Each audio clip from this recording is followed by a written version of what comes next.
Hey guys, check out what Phonak just sent me. Let's see what's inside of here. What the heck is that? Hey guys, Cliff Olson, Doctor of Audiology and founder of Applied Hearing Solutions in Phoenix, Arizona, and in this video, I'm doing a detailed review of the new Phonak EasyGuard Dome. So you've probably already heard of the Ultra upgrade to the Phonak Infinio and Infinio Sphere hearing aids. If not, I'll link a video for you down in the description so you can get up to speed. But something that Phonak quietly released at the exact same time that probably got overshadowed by the Ultra upgrade was their new EasyGuard Dome. Alright, so earwax is the Achilles heel of pretty much any hearing aid. And historically, the best way to solve this issue of earwax was to use wax guards inside of the tip of the receiver of your hearing aids that you could change. Of course, this can be a huge pain in the butt for a lot of hearing aid users, especially individuals who have to change these wax guards every few days to every few weeks. And this is the problem that Phonak is trying to solve with their new EasyGuard Dome. And while these do look kind of goofy, Phonak might actually be onto something here. But before I show you how Phonak reinvented the most basic component of their hearing aids and show you how well they work, do me a huge favor and click the like button because it really helps out the channel. And if you are not yet subscribed to the channel with notifications turned on, go ahead and do that as well. It's greatly appreciated. And let me know down in the comment section if you run into the issue of earwax plugging up your hearing aids. Now, before I get into my review of the new EasyGuard Dome, there's a few things that you need to understand about domes in general. These tiny little pieces of rubber serve two main functions. First, they help to retain the receiver or speaker inside of your ear canal. This is why they come in different sizes, because everybody's ear canal is a little bit different. Second, they control how much amplified sound stays inside of your ear canal to vibrate your eardrum, as well as how much sound can enter your ear canal naturally from your environment. Correct hearing aid dome selection is absolutely critical when it comes to the physical fit and performance of your hearing aids. If your hearing care professional selects the wrong domes, you can run into issues with discomfort, the device migrating outside of your ear canal, too little or too much amplification, feedback or whistling, a plugging effect inside of your ears called insertion loss, as well as the occlusion effect, which is the sound of your own voice being really boomy and loud to yourself. But assuming the correct dome is selected and it's verified using a feedback management check as well as real ear measurement, you should have a dome that fits comfortably, stays inside of your ears, and gives you optimal performance. But even if you get the perfect dome selection, earwax can ruin it. This is because all of these rubber domes, from the time that rubber domes were invented, all have tiny little holes in the tips of them so sound can get out of the receiver and into your ear canal. And if there's a hole in there, I promise you earwax will find a way to plug it up and block all of your sound. According to a Sonova-ran internal study of over 2,600 service cases from November of 2023 to June of 2024, 38% of hearing aid incidents were resolved by professional cleaning or wax filter changes. And 33% of all service cases were completely resolved by simply changing a wax filter. Historically, hearing aid manufacturers have tried to figure out different ways to prevent earwax from getting through a rubber dome and plugging up the wax filter. Most of them put a little loop over the top of the center of the hole of the dome. But you could also make the argument that having that loop on the tip of the dome will actually scoop earwax into the dome. But it appears as though Phonak may have actually solved this problem. How did they do it?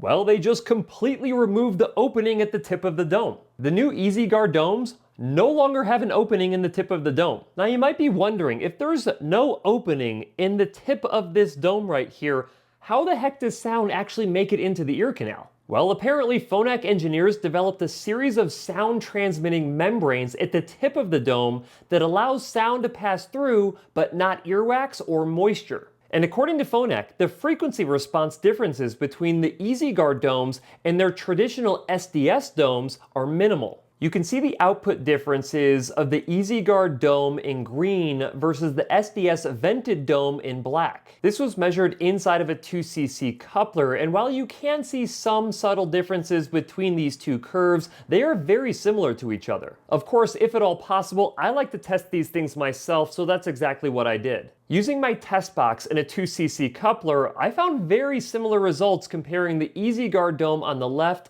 versus the standard SDS dome on the right. If anything, it appears as though the new EasyGuard Dome may reduce amplification by a few decibels in the low and mid frequencies, with very minimal measured changes in the high frequencies. Now personally, if I was changing one of my patients from a standard SDS dome to one of the new EasyGuard domes, I would still verify the programming using real ear measurement. I would just want to make sure that the frequency response of their amplification levels is exactly the same, especially if they perceive differences between the SDS dome and the new EasyGuard dome. Additionally, the grooves that you see at the tip of the dome that kind of jut out from the center of the dome are also designed to channel wax away from the membranes at the tip. Now, from a cleaning perspective, Phonak says that you just want to take a dry cloth and clean this off if you ever get any earwax on it. Of course, because there's no opening at the tip of the dome, there really is no necessity of changing out these little wax traps anymore. I mean, I guess it's good to keep it in there as a secondary precaution, but if no wax can get through the dome, then how's wax going to get into the wax filter? Now, when Phonak surveyed their participants who were testing the new EasyGuard domes over a 4-month period, every participant reported that they spent either the same amount of time or less time cleaning earwax from their hearing aids. 90% of these participants felt that the EasyGuard domes were as comfortable or more comfortable as they wore them compared to the previous domes. And 68% of participants had preference for the new EasyGuard domes over their original domes. As far as cleaning these domes is concerned, it's very easy to get them off of the receiver because you actually have a spot to grip here at the tip and pull off. However,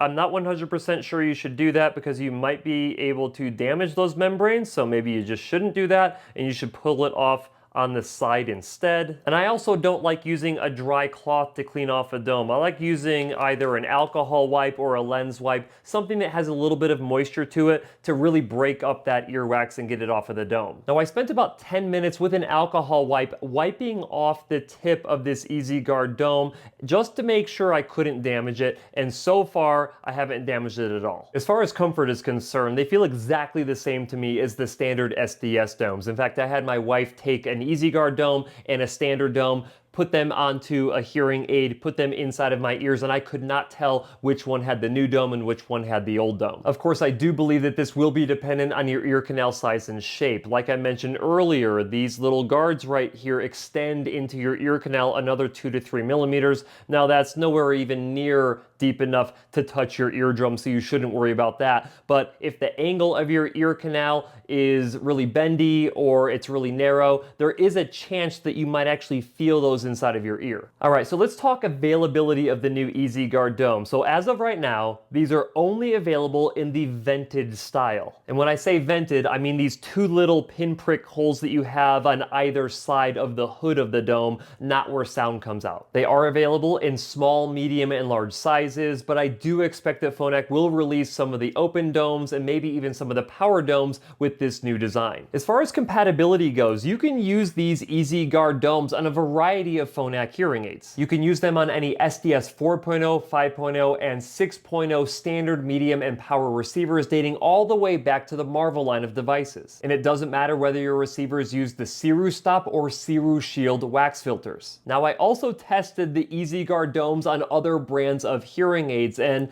as you can see here, I'm just going to put these onto a Starkey hearing aid, and you can see that fits quite nicely, so you could technically use it on a Starkey hearing aid, although I have not verified that yet, so don't take my word for it quite yet in this video. But hands down for sure, the one manufacturer these will not work with is with an Oticon hearing aid. All that being said, what are my overall thoughts of the new Phonak EasyGuard Dome? Well, I'm pleasantly surprised that Phonak found a way to actually cut down on earwax related issues with receiver and canal hearing aids. Honestly, when I first received these domes in the mail, I was like, yeah, big deal, like you have a new design on your dome, until I realized that there was no freaking hole in it. And before I even saw Phonak's internal data testing these new EasyGuard domes, I had tested them myself inside of my test box, and I was happy to see that there was not a whole lot of difference between these and the original SDS domes. Is this an earth-shattering discovery in hearing aid technology? Not really, but if it cuts down the amount of maintenance that you have to do on your hearing aids and reduces the amount of times that you have to change your wax filters, or if you can't even change your wax filters because your fingers don't work very well, then it was definitely worth Phonak's effort. But I want to know what you think. Do you think that this was a problem that needed to be solved, or do you think that the old domes were just fine the way that they were? Let me know down in the comment section, and I'll see you in the next video.